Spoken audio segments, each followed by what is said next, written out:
Hey, greetings everyone. Yeah, so I've got way too many things going on right now, so I thought might as well just knock out a VBT video too. we, we are a little bit behind. I mean, that's just a mental construct, of course. There's no behind.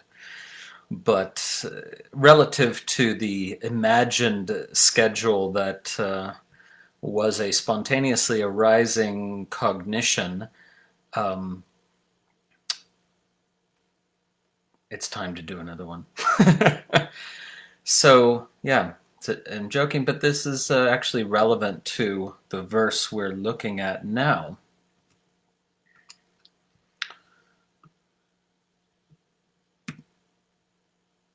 So I'm going to read that verse. It's a very interesting verse and way ahead of its time for the 9th century. You know, it's very modern, or even actually postmodern, perhaps, or postmodern in its teaching. Okay, so the verse is ninirmittaṃ bhavej jñānaṃ nirādhāraṃ bhramātmakam tattvataḥ kasyacin naitad evaṃbhāvī śivaḥ priye, which means cognitions arise without cause and without objective basis, their nature merely being an eddy of mental energy. In reality, these cognitions belong to no one. One who directly senses the truth of this is Śiva himself, O beloved.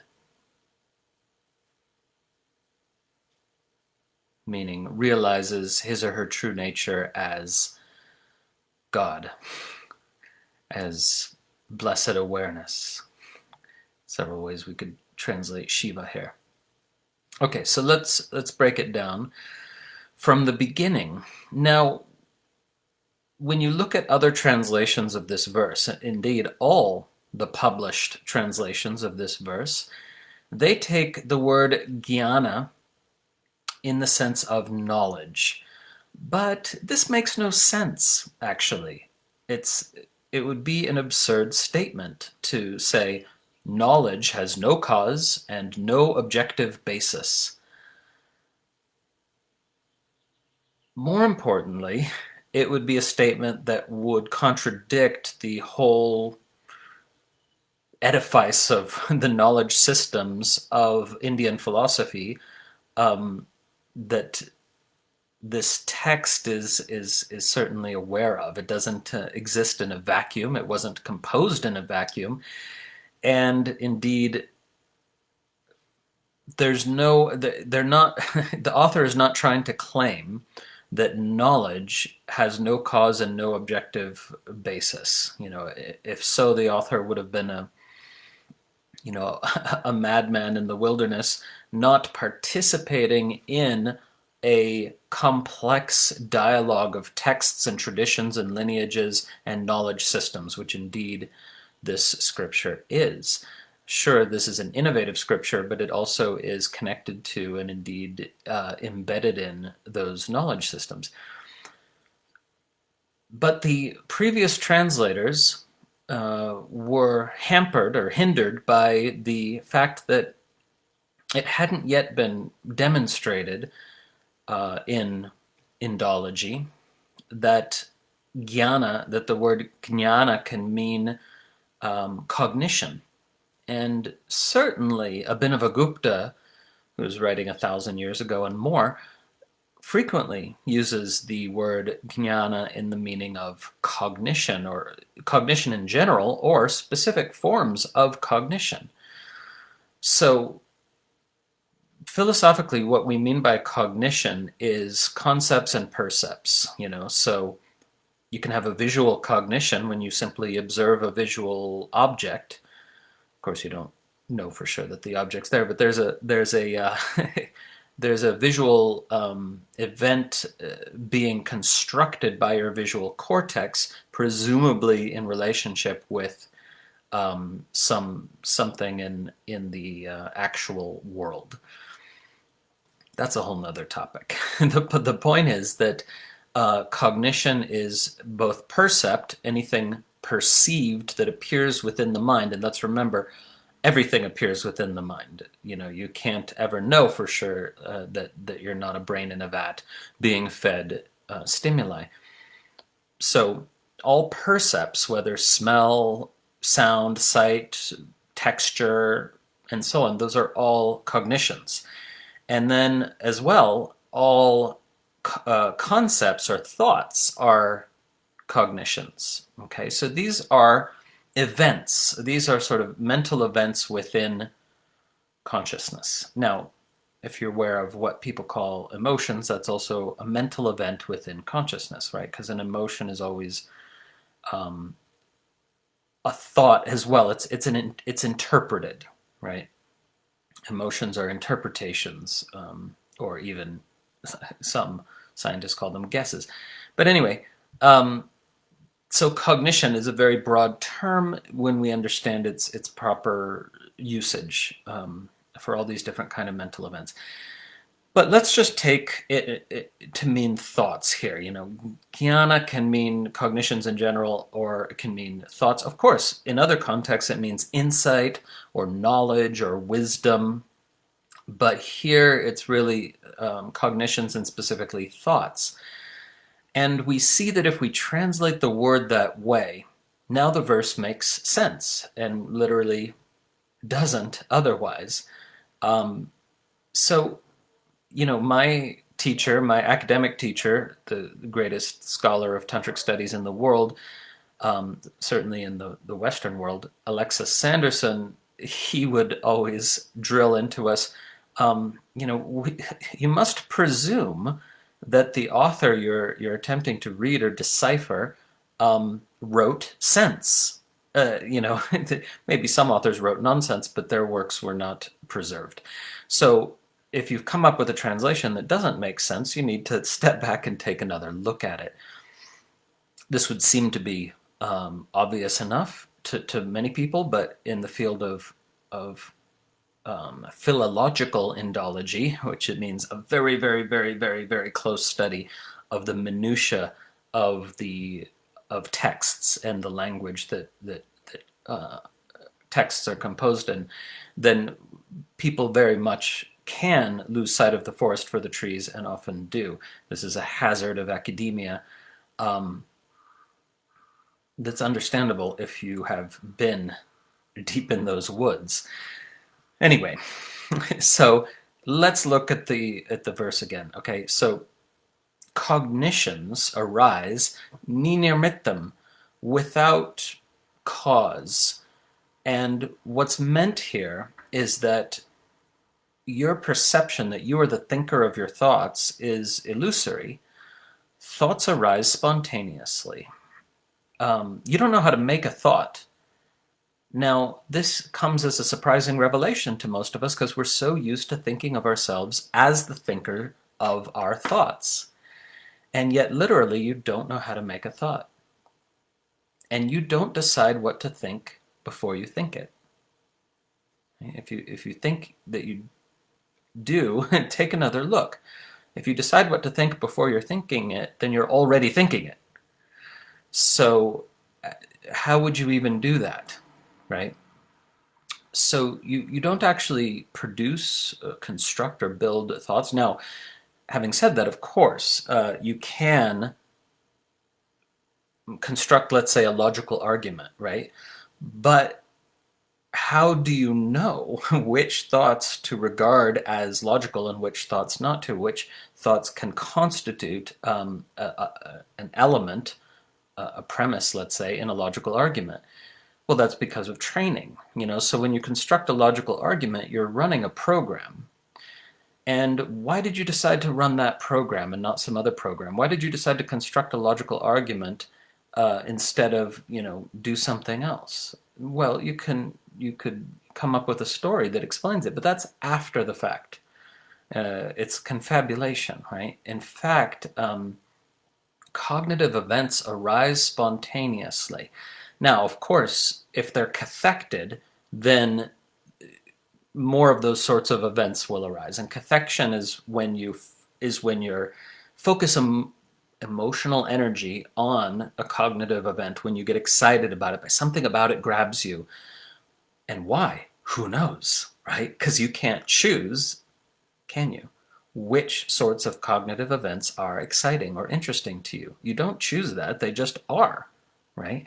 So if a cognitive event is exciting to you, then you get into it, you cathect it in this psychological terminology. And then whatever you cathect is more likely to arise as a cognitive event, meaning you'll get lots more related or similar cognitive events to ones that are cathected, right? But this whole process arises spontaneously, right? Thoughts come out of nowhere, just like sounds and sensations come out of nowhere. So the teaching here is you are not the thinker of the thought. There is no doer. There is no separate doer. Of course, it's also true to say in this tradition that you are the one consciousness that bodies itself forth as all phenomena whatsoever.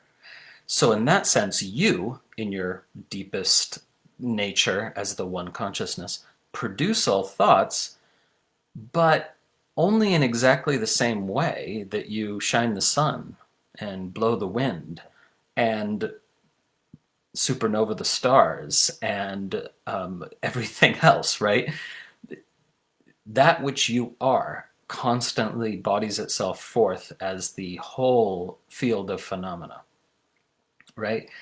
And even philosophers who did not have access to these tantric materials intuited this, such as Alan Watts, who he intuited a lot of things that are in tantric philosophy, interestingly, but he pointed out, you don't know how to work your pancreas, you don't know how to make a thought, and you don't know how you shine the sun. And the key teaching here is that the you that you think you are can't do any of those things because it doesn't even really exist. It itself is just a thought. Your idea of yourself as a person, as an individual, as a separate self, itself is just a thought, which is one of the many thoughts and other phenomena that are spontaneous expressions of the one that you actually are. Okay, so if you understand what I'm saying right now, it should be blowing your mind because it is mind-blowing. Okay? So when we talk about doership, it depends which you we're talking about. The separate self is not a doer and couldn't be. It's rather something that's done. And the you that you actually are, the one, the infinite, does everything, right? But that's not a separate self. That's not a person named so-and-so. A person named so-and-so is part of what's done, right? And is a complex, right? Because there's a body that exists insofar as anything can be said to exist. And there's an idea of self. There's not actually a self. There's no separate self, but there is an idea of separate self. And that itself is also something that is done, just like body and all phenomena. Okay? Hopefully that makes sense. Okay, so cognitions, we've got so far 2 words, 3 words of the verse. Cognitions arise without cause and without objective basis, nirādhāraṃ. So there, it doesn't. The author is not saying that thoughts don't have a basis in conditioning or in some skadas or anything like that. It's just that they don't have objective basis, because if they did, we could predict, given whatever, a sophisticated enough computer, we could predict what the next thought you'll think will be. And we can't. If you just clear your mind, which everyone can do for at least a second or two, if you clear your mind and then just invite any thought whatsoever can arise, anything, out of the billions of possibilities, why does that weird one come, right? Okay, so if you didn't throw the doors wide open enough, then maybe a weird one didn't come. Maybe something came that you could say, oh, it's because of this, whatever. But anyway, they have no objective basis in the sense that we can't create a deterministic map that predicts what human beings that are organic entities are gonna think next. And if we did, we would live in a totally deterministic universe. We live in a largely deterministic universe, but not a totally deterministic universe. Okay, so there's a lot more that could be said about this, but the video is already going to be long enough. I want to get to this really important and definitely mysterious term, this next term, bhramātmakam, that these cognitions have a nature which is merely Brahma, not Brahma. See, to English-speaking ears, they sound almost exactly the same. Brahma means the absolute or divine consciousness, but Brahma means confusion or many other things. So now let's consult the Sanskrit dictionary together.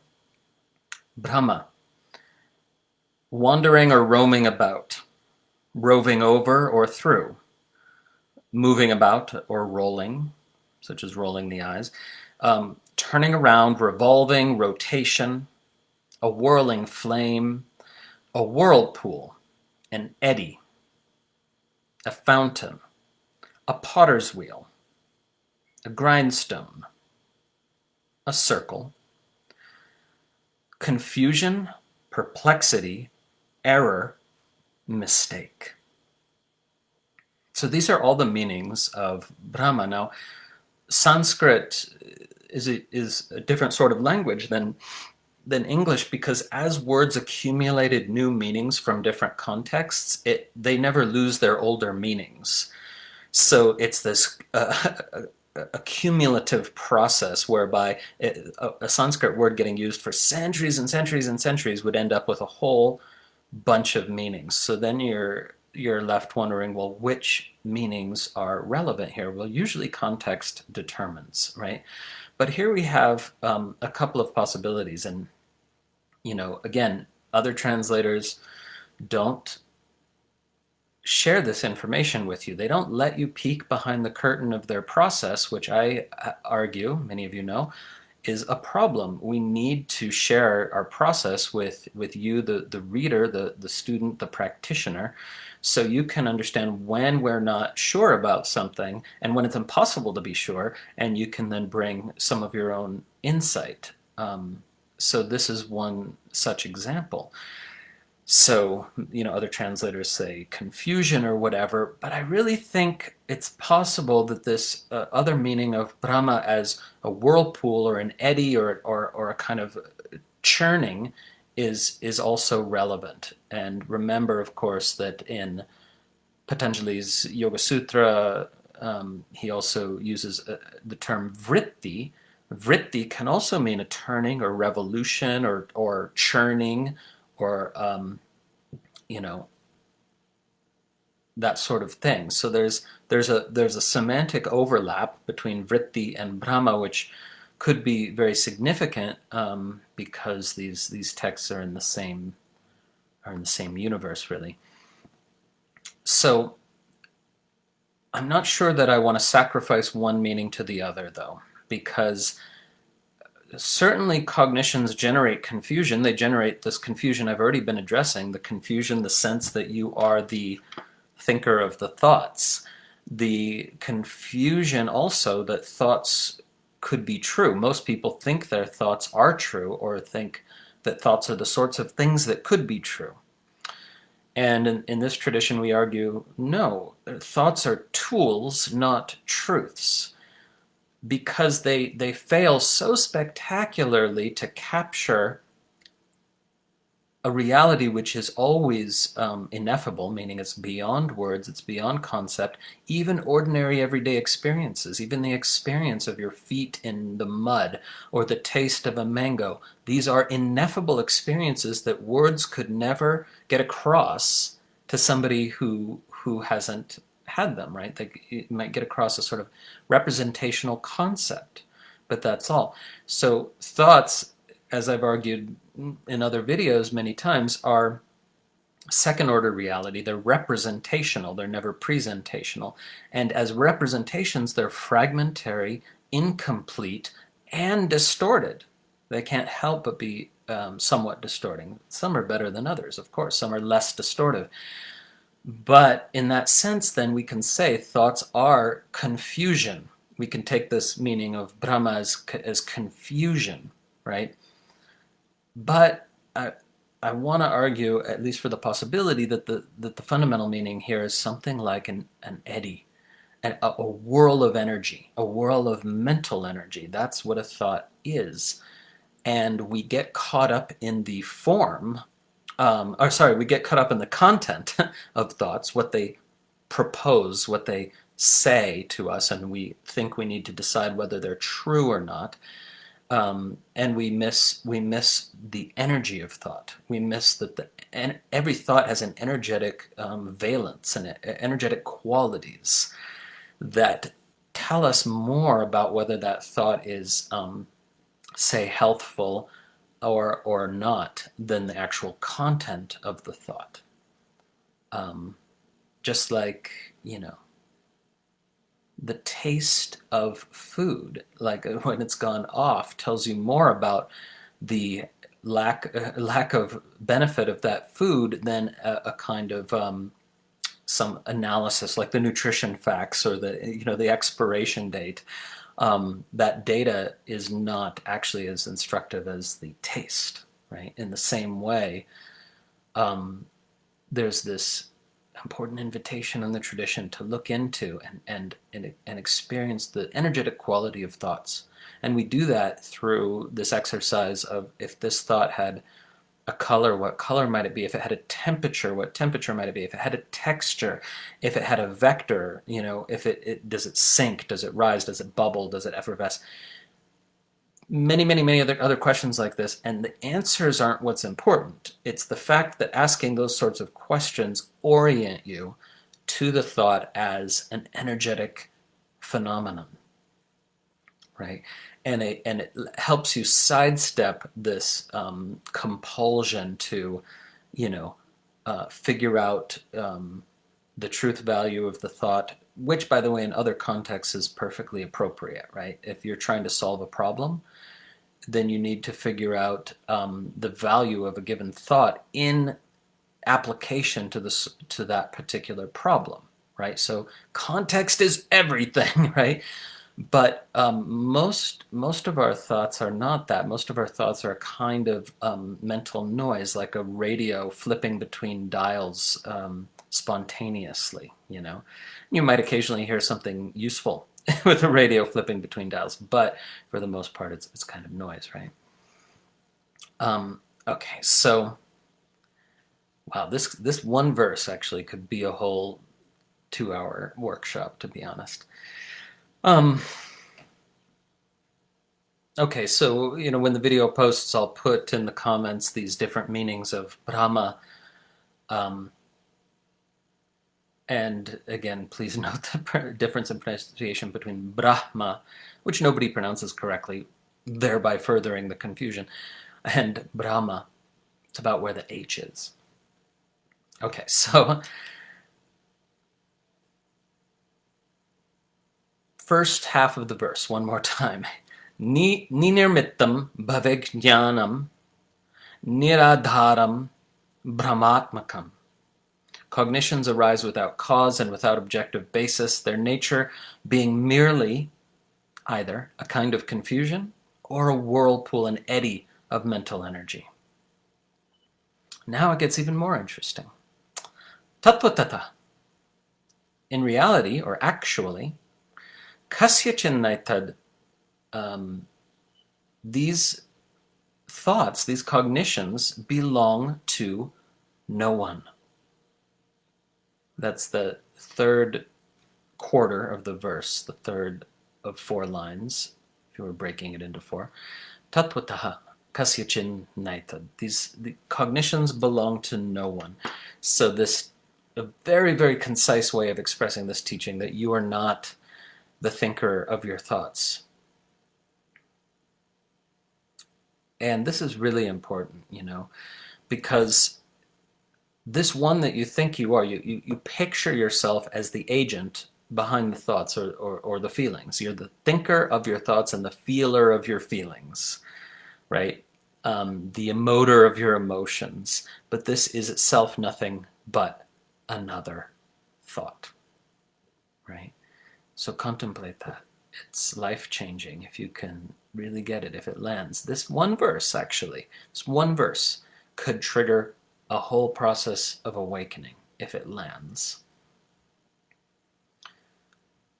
And that's also significant because this one that you imagine yourself to be, the thinker of the thoughts and the one who is at fault, or the one who gets the credit for clever thoughts or good actions, or who is at fault for the bad actions, this one never becomes enlightened. This one never becomes liberated. This one never becomes awakened. This one dies away into, dissolves into the reality of what you are. So awakening is not something that happens to the person you've thought yourself to be. Awakening is not the end of a brilliant life story. Awakening is not another chapter in your autobiography. It's not. I'm sorry. It is the death of the one you thought you were. But it's a glorious death, because the one you thought you were dissolves away into the vast, radiant presence of that which you actually are.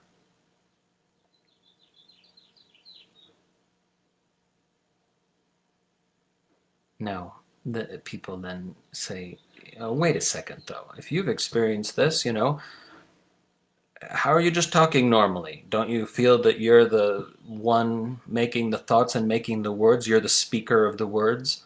No, actually. That's the whole point. Nothing has to change, externally in what people observe for the focal point of consciousness we call an individual to be having a very radically different experience. I can, and often do, have the experience that the words are spontaneously arising, just like thoughts are spontaneously arising, and I have no sense that I'm the one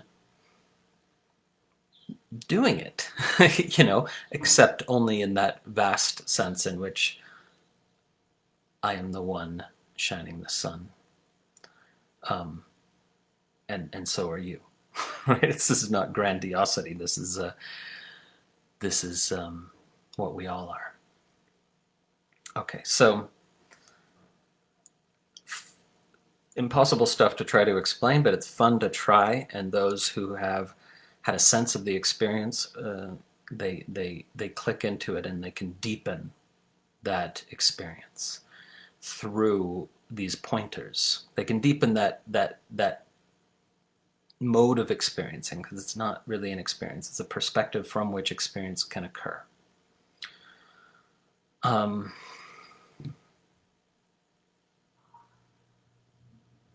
Okay, so I'll finish the verse and then there's a couple questions here. In reality, these cognitions belong to no one, except the one that everything belongs to. Right? But they belong to no person. That's the point of the line. One who directly senses the truth of this Evaṃbhāvī. What a great word in Sanskrit. One who, we can't actually translate it, but one who feels, senses, and perceives the truth of this. Right? A bhava is a mental emotional state. So a bhavi is one having a mental emotional state. But this is evaṃbhāvī, one who feels, perceives, and senses in this sort of a way. That one is Śiva. That one is God.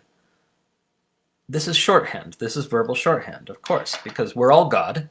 We can't be anything but God. But here it's the realization, the recognition. But we don't need the word because the verse exists in context. We don't need the word recognition. We know that's what the author means. One who directly senses the truth of this, or in this way, that one realizes or recognizes him or herself as God. And here Śiva does not mean Śiva as opposed to Shakti. And this is, a linguistic usage that I find more and more difficult the more Neo-Tantra folks come into the community, which, love them. It's so great that they're wanting to learn classical Tantra. But in Neo-Tantra and quasi-Neo-Tantra circles, they're really dualistic, actually. They haven't been taught non-duality. They've been taught Śiva and Shakti as contrary complements in the context of love, sex, and relationships and stuff. And in this tradition, that is Śiva and Shakti is a heuristic, meaning it's a way of speaking that's not ultimately true, but that helps us understand different aspects of the one. Right? So Śiva and Shakti are not actually distinct. And in certain contexts, the goddess or Śiva can stand for the totality. The name can stand for the totality, and it does. So here, Śiva, not as opposed to Shakti, but just as a word that means something like God in a non-dual, all-transcending yet all-subsuming sense. Right, and we even have a problem with the word God, of course. So how to translate Śiva? It's impossible. You have to learn the teachings. You have to learn the view, the philosophy, or these words will be nothing but loci of your projections. Right? You have got to become well grounded in the view if you actually want to even understand what a single word in these scriptures means. Otherwise, it just becomes a locus of your projections and assumptions. Okay, and then we get the word priye, beloved, O beloved. Priya is beloved. Priye is O beloved, because in the frame story, Bhairava is speaking to Bhairavi and conveying these teachings that she already knows, but for the sake of us, so that we can overhear them. Bhairava is teaching Bhairavi, so he says, "Oh beloved" here. So it's a reference to the frame story, and sometimes people say, "Oh, why the reference here and not in another verse?" For no reason other than the author needed 2 more syllables to finish the line. This is frequently the case. We call it metric causa. It's you got to make it fit in the meter. Need 2 more syllables. Okay, priye, that works. He could call it a night. The author. Might not have been a he, by the way. Might have been a she. Might have been Keodoviti. But we'll get into that possibility some other time. I already did get into it. Okay. I laugh at myself for talking so much. Maybe you catch that. Let's look at some of these questions, and let's note also the new Facebook software sucks, because some of you try to type questions and then they don't appear until after the video post. They don't appear to me. Maybe they appear to you. So anyway, I'm sure they'll get it right.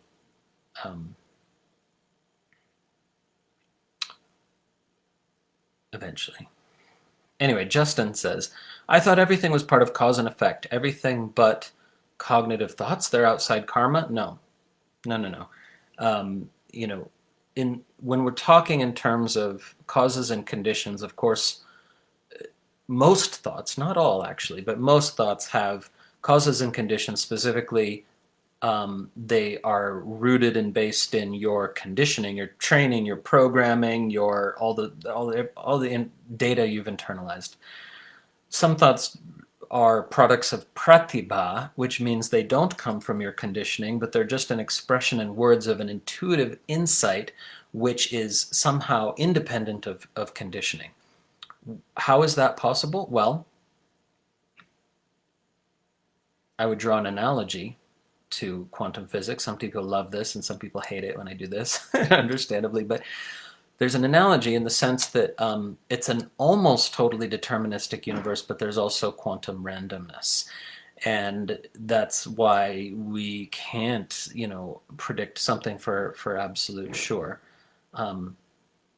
Anyway, in the same way, this is just an analogy, some thoughts are not generated by conditioning, but they are the minority, a tiny minority, and even tinier if the awakening process has not started, if indeed they exist at all in that context. But also, to Justin's question, it's important to note that cause and effect is real only at one level of reality. At a more all-encompassing level of reality, everything arises spontaneously and uncaused as a direct expression of the one, the absolute. And both are true simultaneously. It just depends on what, from what perspective you're looking at the landscape. It's probably a topic for another video because it's pretty freaking profound and takes a while to try to unpack.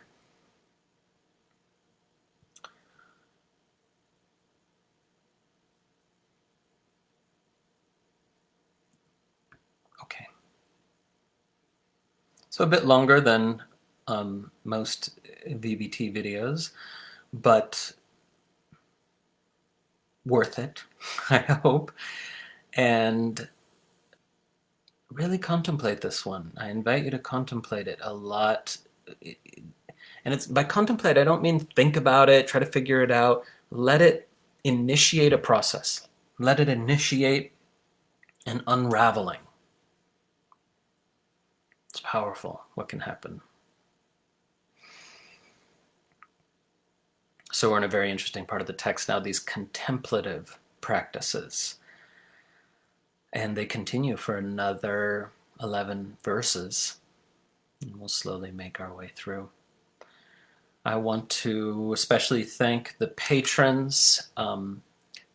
These are challenging economic times for some people, and the patrons have been absolutely wonderful and loyally continuing their support, and that makes all the difference in the world. I mean, because of the patrons, I have a roof over my head, but also there's a context in which I feel free to create lots of free content.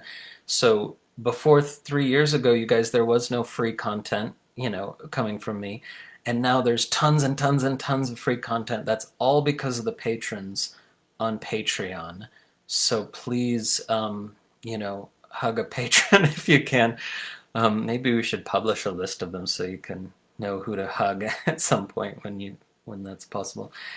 But yeah, really, their support makes so much possible for the whole community. They really support the whole community. So, thank you so much.